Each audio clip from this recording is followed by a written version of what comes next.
Hey guys, it's Kyle with Rhino. We have officially shipped out over 300 sliders to you guys.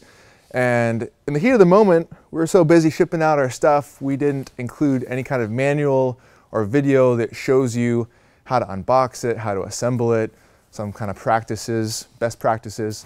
And so I want to show you what you're going to get in the mail if you haven't gotten it already, show you how to assemble it, show you some potential issues with it that we're finding out, and show you how to use the carrying case. So in the mail, you're going to get this nice big black box.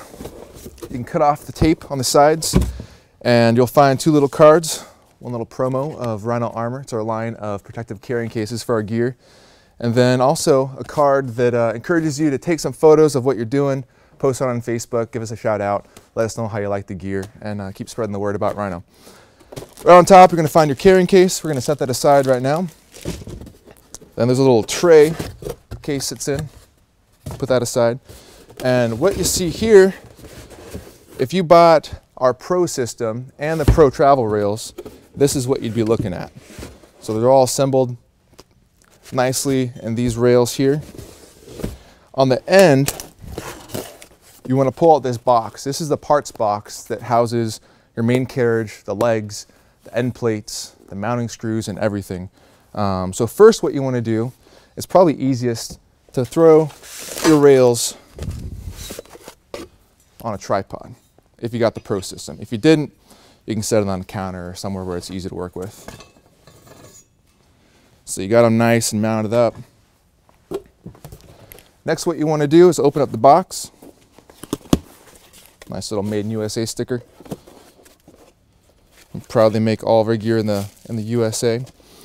So next what you want to do is the carriage comes perfectly pre-assembled, and we actually dial in what we call the preload at the factory. So I'll show you how to adjust that in a few minutes, but just slide it onto the rails. Next part, what you want to do, so there's this little package right here. This comes with some spare parts. You can open it up, and this includes two rubber bumpers, an extra captive screw stopper, and then a 1/4-20 captive screw. So if you wanted to, you could replace this 3/8, which is a standard for ball heads, with the 1/4-20 and mount a different ball head or mount your Glyph or your iPhone or your GoPro directly to the carriage. But for right now, we're going to put those aside and we're just going to install the rubber bumpers. And so we recommend putting one on each rail, leave a little room for the rail to actually go into the end plate, on opposite sides. And I put them on the side where we have our little friction stop here. And so it'll actually hit the friction stop real nicely. And what these bumpers do is they keep your carriage and the wheels from running into the end plate and damaging the wheels. So if you're moving from shot to shot and you forget to lock down your carriage with the carriage brakes, you're not going to wreck anything. You can also use them as cleaners to clean off the rails. It'll actually pick up any dust that's on the rails and you can just wipe them off where it collects. Or you can use them as a slide stopper. So if you're using a rig and you have a follow focus on it, you can set your focus mark of where you want to stop your slide so you don't go too far if you're not pulling focus at that moment. So kind of nifty little things, multi-purpose. Next step, what you're going to want to do is screw on all four of these little rubber feet onto the legs. So I'm going to do that real quick. Okay, now that we have all the rubber feet screwed onto the legs, you can take out the two end plates. Let's just do one at a time. And how these go on, you can put them on either side. They're not matched left and right. But what you want is the actual rosette of the tooth part to be on the outside of it. And then this curvature, you want that to be facing up. So the bottom is completely flat for mounting tripods on it. So all you got to do is just put it on like so.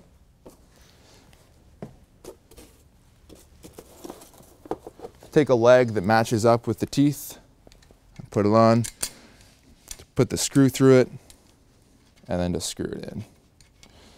This is how the whole system assembles. It's really simple with 4 fasteners. Next up, you take another leg, put the bolt through. Make sure the teeth match up when you're tightening these things down. So if you're folding them up for travel, make sure the teeth are actually engaging each other. You don't want to flatten out the peaks of the teeth because then they won't hold as well in the future. So Just a simple little tip for you. Throw the other end plate on.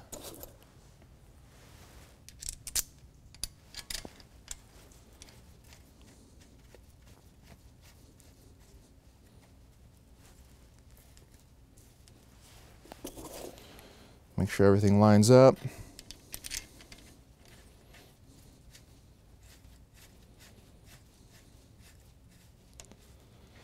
you're good to go. So that's pretty much the complete assembly of the Rhino slider. Now the beauty of the system is that you guys purchased a lot of different rails. So you can have pro rails that are either 4 feet long or 2 feet long. Carbon fiber rails are our standard tubular stainless steel rails. And so you can interchange any of those using this one system. One thing that we added that you guys didn't see on Kickstarter are these friction brakes. And so they're spring loaded so that they're not going to actually touch the rail when you don't want them to. But whenever you want to stop this from moving around, if you're going from shot to shot, if you have a heavy rig on it and it's at an incline, you don't want your tripod to tip over, all you got to do is just tighten it up and it's bomb proof. It's on there. And then we added the second one just for redundancy. If you have a really heavy rig, the second one will help that not move. So on to the slider pulley. It's a pretty simple piece to use. What I'm gonna do, the slider pulley is intended to get vertical slides easily and also for remote pulls. So if I'm at a motocross track and I'm setting up my slider on a corner where there's guys flying around at 50 miles an hour, I can be out of the way but still get a sweet shot, but not be in the danger zone for that. So I'm gonna pretend like this is on an incline. Open up the bag the slider pulley comes in.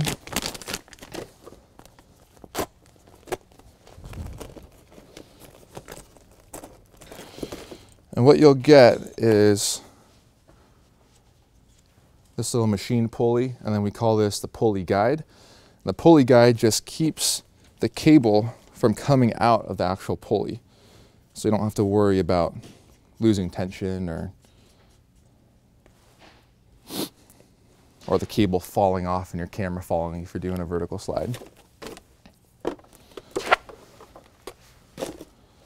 So you can kind of untangle your cable. And then this 1/4-20 screws right into the side of your carriage. So screw it in all the way.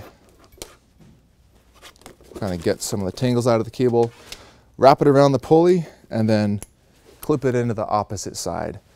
And so that'll hold it in place. Now if we loosen up the friction brakes, this works better, obviously, if you have weight on it. That creates tension on the pulley system. But you can either operate it like this by using the handle on the end, or if it's vertical, we put dive weights or gravel or lead shot, anything that's heavy inside of here to act as a counterweight for your camera when you're doing a vertical pull. So a real sweet, simple system to get remote shots and vertical pulls. So next I want to show you how the preload system works on the Rhino slider. And this was designed so that you can adjust the tension of the outer rollers on the system. And so what you can do is grab this top roller and this bottom nut, and you can loosen them just very slightly so there's a little bit of play in the system. And then you have this outer adjuster knob. And the way I do it is I tighten up these until there's no more play, but I don't reef on them yet. And then just barely screw in this adjuster knob till you can feel this roller actually contact the rail. And then you tighten up the whole system really well. And you know that if you've done it right, is if this outer roller is rolling. If you've, well, not necessarily wrong, but you can adjust how much preload is in it. So if you wanted to get it a little bit, not necessarily smoother, but just a more friction in the slide, I can unlock this and tighten this up a little bit more so that it's actually putting pressure into the system. Tighten up that knob again, and then I can automatically feel there's a little bit more friction in the system. I personally prefer not a ton of friction. I just like it to be as smooth as possible, and so I do it the prior way. Now the problem that we've seen, it's a potential problem, is that this bottom lock nut can actually come loose after you're sliding a lot. In our factory, we assemble it with what's called, it's Loctite brand. It's the low strength purple 222, I believe. And it's been working well, but a couple of our beta testers have said that those bottom nuts actually fell off and the rollers could fall off. So when you get your slider, make sure that these are tight. Whenever you go out and shoot, make sure they're tight. If you find that there's a problem with them falling off, get some purple 222 Loctite. It's like $5 at a local hardware store. One thing that we're thinking about doing, I'm actually going to take this off. This nut, there's actually a little bit too much space probably in the threads. We might get some new ones machined that are a little bit snugger so we don't have to use Loctite and so they won't vibrate loose. So if that's an issue, let us know and we can get some new ones out to you. All right, so next up I want to show you how to use our carrying case and what it was designed for. And so I set up my slider on the 4-foot pro rails, and just for example, I have the 2-foot pro rails over here and then also the 4-foot standard rails. These might be carbon fiber if you chose those. So go ahead and open up your slider carrying case. This is made all out of DuPont Cordura ballistic nylon. The handle straps are actual seatbelt material. This thing is way overbuilt, but it's built for quality and durability and built to last you as long as your slider is. And so what I'm going to do is show you how to fold up your slider for travel.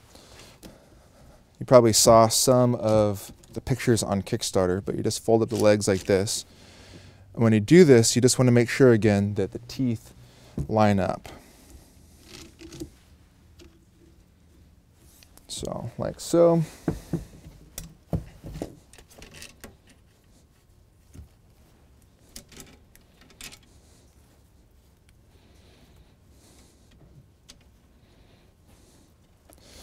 All right, and then normally I have the slider locked down on the rails with the carriage brakes. And so there's two little pockets on the sides that you can kind of fold over the end of your slider. Now with this being fresh out of the box, it will be a little bit tight, but it'll loosen up over time.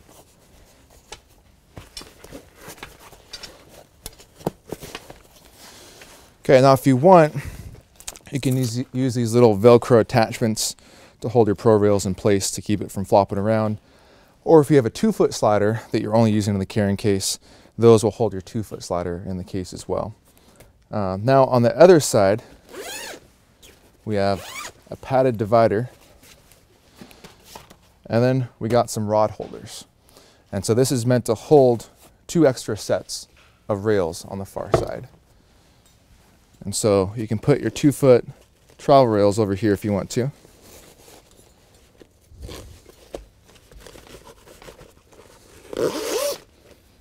And there's a little bit of elastic you just put over the ends. And if that was all you're rolling with, you can fold this over. And that way, when you fold up your carrying case, there's no actual metal on metal contact with the 2 center plates. Now if I'm unpacking this out in the field and I have my rails in here and say my slider's out and I'm shooting with it, we included the handle right here so you can run and gun really quickly. You don't have to zip everything back up when you're just moving 20, 30 feet off to the next shot. And there's room to add extra rails in the center pockets here if you wanted to, and then additional elastic straps to hold it in place. So we hope you guys like the slider. We put a ton of hard work and a lot of energy into this, and so I hope that you're digging it. One little tip finally before we go is with any slider, you need it to be extremely clean to get a smooth run. The great thing about the Rhino slider is that the rails are exposed, and so you can wipe them off really easy with either the bumpers or a towel. And then it's really easy to disassemble to wipe off the rollers. So if you feel any grit or anything in there after a shoot or during a shoot, just wipe down the rails, make sure everything's super clean, and that'll fix the problem. So thank you guys so much for your support. We're working hard to get the rest of the orders out by the end of January, and let us know your feedback. Appreciate you guys. See ya.